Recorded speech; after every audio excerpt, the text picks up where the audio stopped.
55 minutes. No cameras, no courtiers, no leaks. A father and a son at Clarence House after 19 months of silence, and a clock louder than the teaspoons. That wasn't a reunion. That was a deadline. The official lines about good spirits float nicely for the press, but the city can feel it. This wasn't about burying the past, it was about stabilizing the future. And if that sounds dramatic, remember who summoned whom. The room choice says more than any press release. Clarence House isn't neutral ground, it's muscle memory for both of them. Doors that close softly. Staff who know when to vanish. A space where difficult sentences can land without ricocheting into headlines.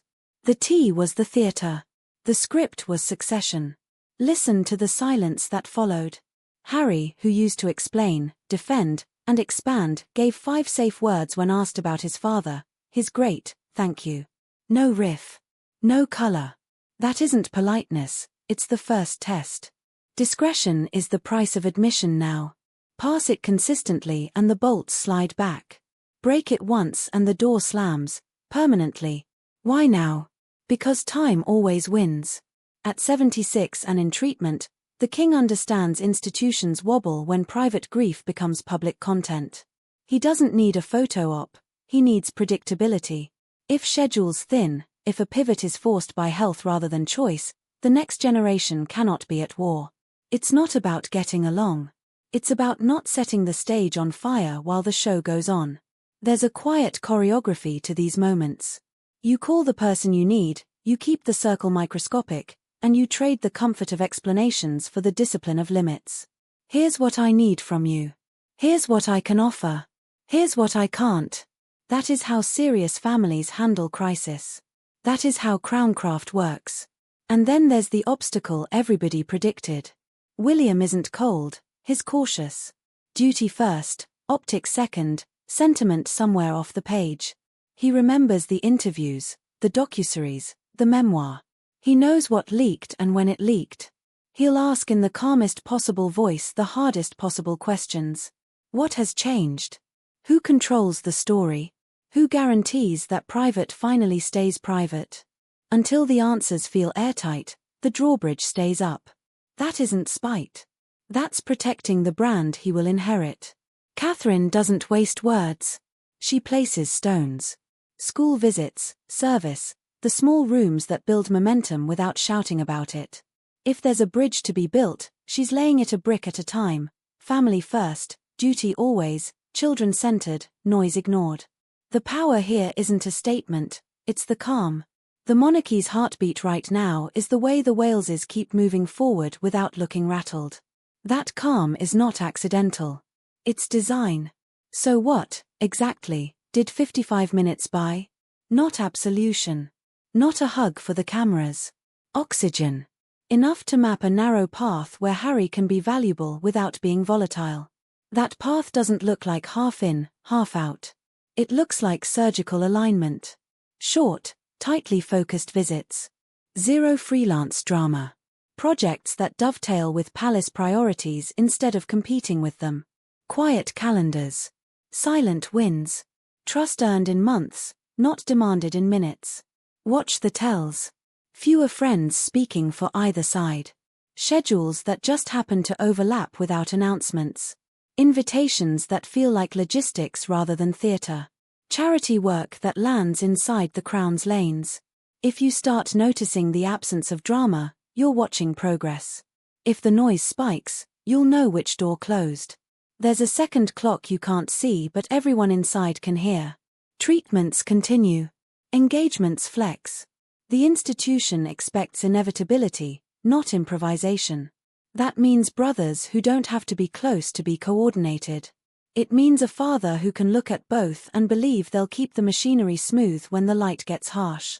It means the Duke who once told the world everything, learning the power of telling the world nothing. Harry is better in rooms than in headlines. Crowds lean in. Veterans trust him. He can move a mood without trying.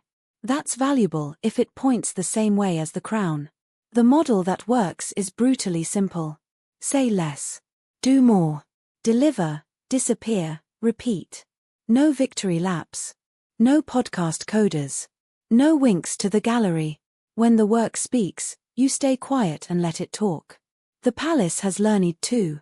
Heavy messaging breaks. Whispered expectation breaks faster.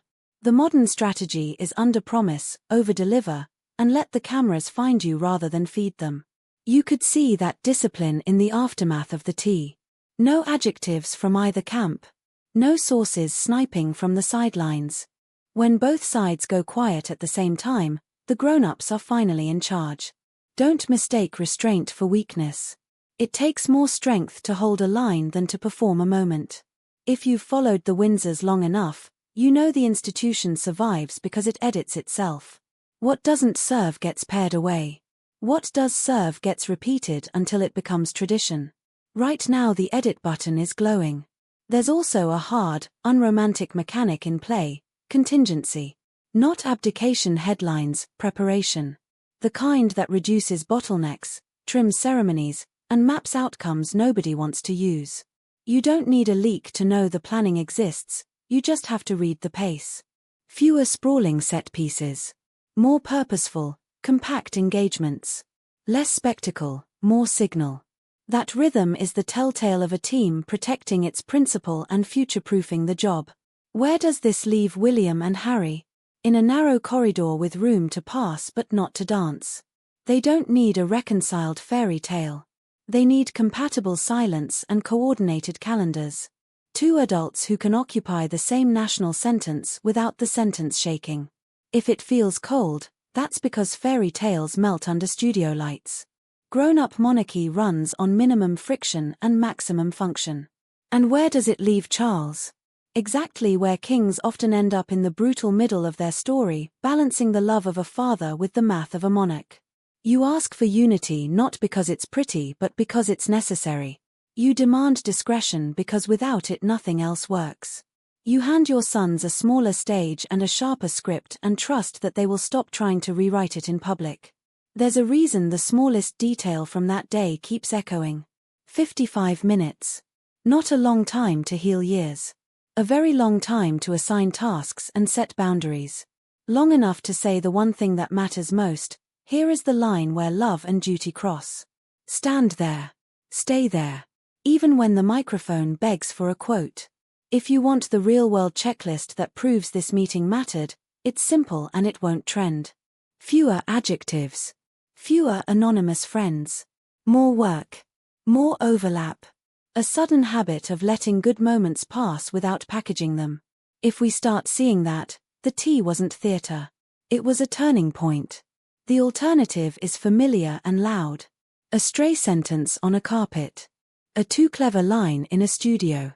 A clarifying source that lights up 6 outlets in 6 hours. If that happens, reset your clock. The door you thought was opening just locked itself again. So no, this wasn't peace. Peace is a headline and a photograph and a speech. This was something rarer and harder. A pause, a recalibration, a chance to swap microphones for margins and try the one discipline that has always built royal trust: silence. 55 minutes won't fix history. But they can buy time. And right now, time is the most precious thing the crown can give and the only thing the brothers can earn. Stay with this one. Watch the spaces between the words. In royal life, that's where the truth lives.